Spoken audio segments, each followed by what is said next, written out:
సంక్షేమ పథకాల అమలుకు నిధులు లేక ఆదాయ మార్గాలపై దృష్టి పెట్టింది తెలంగాణ రాష్ట్ర ప్రభుత్వం. అవకాశం ఉన్న శాఖల నుంచి ఆదాయం పెంచుకునేందుకు కసరత్తు చేస్తోంది రేవంత్ సర్కార్. ఎల్ఆర్ఎస్ తో భారీ ఆదాయం సమకూర్చుకునేందుకు ప్రభుత్వం సిద్ధమైంది. ఇంతకీ ఎల్ఆర్ఎస్ తో ప్రభుత్వానికి ఎంత ఆదాయం సమకూరుతుంది అనేది అధికారులు లెక్కలు తేల్చేశారు. ల్యాండ్ రెగ్యులరైజ్ స్కీమ్ ను రాష్ట్ర ప్రభుత్వం పునరుద్ధరించింది. మార్చి 31వ తేదీ వరకు కట్ ఆఫ్ డేట్ పెట్టిన రాష్ట్ర ప్రభుత్వం అనధికారిక లేఅవుట్లకు ఆమోదముద్ర వేయనుంది. ఎల్ఆర్ఎస్ ద్వారా దాదాపు 10,000 కోట్ల ఆదాయం వస్తుందని ఆర్థిక శాఖ అంచనా వేసింది. ప్రస్తుత రాష్ట్ర ఆర్థిక పరిస్థితుల్లో ఎల్ఆర్ఎస్ ఫండ్స్ వస్తేనే కొంత ఊపిరి పీల్చుకునే అవకాశం ఉంది. 2020లో బీఆర్ఎస్ ప్రభుత్వం ఎల్ఆర్ఎస్ ను తీసుకురాగా కోర్టు కేసులు, రాజకీయ విమర్శల నేపథ్యంలో ఆగిపోయింది. ప్రస్తుతం కొత్త ప్రభుత్వం కొన్ని మార్పులు చేసి మళ్లీ ఎల్ఆర్ఎస్ ను పునరుద్ధరించింది.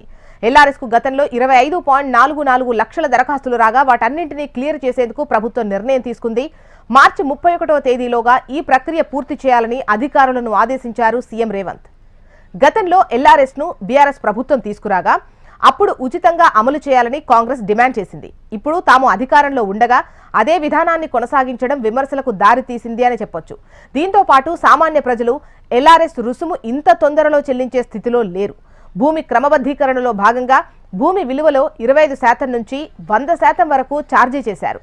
చదరపు గజం 3,000 రూపాయల లోపు ఉంటే 25%, 5,000 రూపాయల లోపు ఉంటే 50%, 10,000 రూపాయల లోపు ఉంటే 75%, 10,000 రూపాయలు ఆ పైన ఉంటే 100% క్రమబద్ధీకరణ ఛార్జీలు చెల్లించాలి.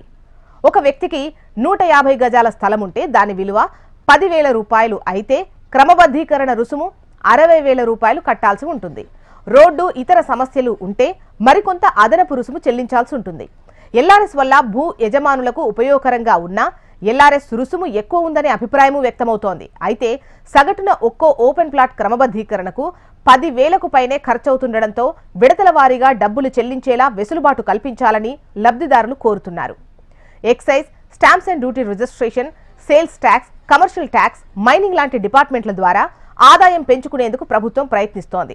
అయితే ఎల్ఆర్ఎస్ అంశం కోర్టు పరిధిలో ఉన్న నేపథ్యంలో ప్రభుత్వం ఎలా అమలు చేస్తుంది అనేది ఇప్పుడు తలెత్తుతున్న ప్రశ్న. ప్రభుత్వం ఎలా అడుగులు వేస్తుందో చూడాలి మరి.